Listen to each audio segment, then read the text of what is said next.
नमस्कार दोस्तों, स्वागत है आप सभी का अपने YouTube चैनल कमाल है यार। मेरे इस वक्त यहाँ पे एक बहुत ही बड़ी खबर निकल कर सामने आ रही है कि जो यहाँ पे न्यूज़ भारत और नेपाल के दोबारा से बन रहे रिश्तों में दरार पैदा कर सकती है। जी हाँ दोस्तों, केपी शर्मा ओली ने एक बार फिर से यहाँ पे काला पानी, लिपियाधुरा और लिपुलेखित जमीन को विवादित जमीन में शामिल कर लिया है और वो भी एक रोचक तरीके से करा है। जी हाँ दोस्तों, क्या है पूरी खबर विस्तार से जानेंगे तो वीडियो के अंत तक बने रहिए और अगर आप चैनल पर नए हों तो चैनल को सब्सक्राइब करके बेल आइकन दबा लीजिए ताकि आपको अगला अपडेट भी सबसे पहले मिल सके। तो चलिए वीडियो को शुरू करते हैं।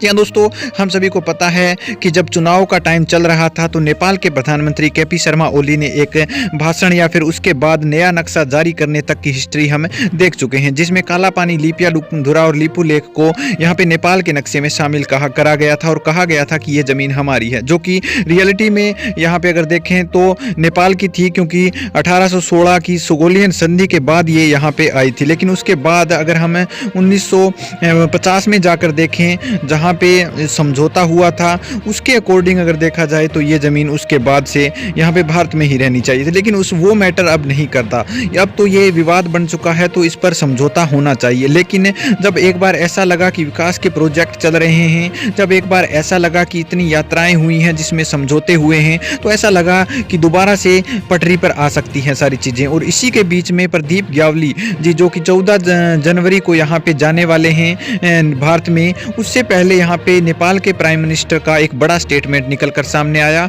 कि हम हमारी ज़मीन को वापस लेंगे। जी हाँ दोस्तों, काला पानी, लिपियाधुरा और लिपुलेख के बारे में उन्होंने बड़ा बयान दिया है कि हम किसी भी प्रकार से हमारी ज़मीन को वापस लेंगे, ये हमारी ज़मीन है। और इसके अनुसार यहाँ पे लोग जो हैं नेपाल के, उनमें भी आक्रोश पैदा हुआ है इस चीज़ को लेकर कि आपने पहले भी कहा था, अब भी कह रहे हो, क्यों बिना मतलब झूठे भाषण दे रहे हो। इस अकॉर्डिंग यहाँ पे करा गया है। और केपी शर्मा ओली ने कहा है कि हम भारत और चीन दोनों के साथ ही द्विपक्षीय संबंध रखना चाहते हैं और यही हम रखेंगे, यानी कि समानता के आधार पर ये संबंध रखना चाहते हैं। तो वो तो अच्छी बात है, यहाँ पे समानता ही रखनी चाहिए, व्यापारिक दृष्टि से सोचना चाहिए, वो कोई प्रॉब्लम नहीं है।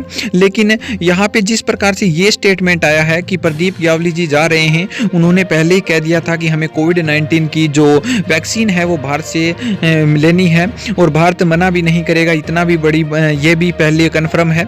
लेकिन यहाँ पे जो ये स्टेटमेंट आ रहा है वो कहीं ना कहीं गलत सा नज़र आ रहा है, क्योंकि इस वक्त इस टाइम यहाँ पे इस प्रकार का स्टेटमेंट जो कि पब्लिक के सामने करना बहुत बड़ा सवाल बनकर खड़ा हो सकता है। जी हाँ दोस्तों, सवाल ऐसे बनकर खड़ा हो सकता है कि पहले भी हमने देखा था कि आज से 9 महीने पहले जब यहाँ पे नया नक्शा जारी करा गया था तो कितने यहाँ पे लोग आक्रोशित हुए थे, सोशल मीडिया पर गाली गलौज कर रहे थे। इसके अलावा नेपाली लोगों को भारत के द्वारा गालियां दी जा रही थी और एक आदमी को पीटा जा रहा था, फेक न्यूज़ तक आ रही थी।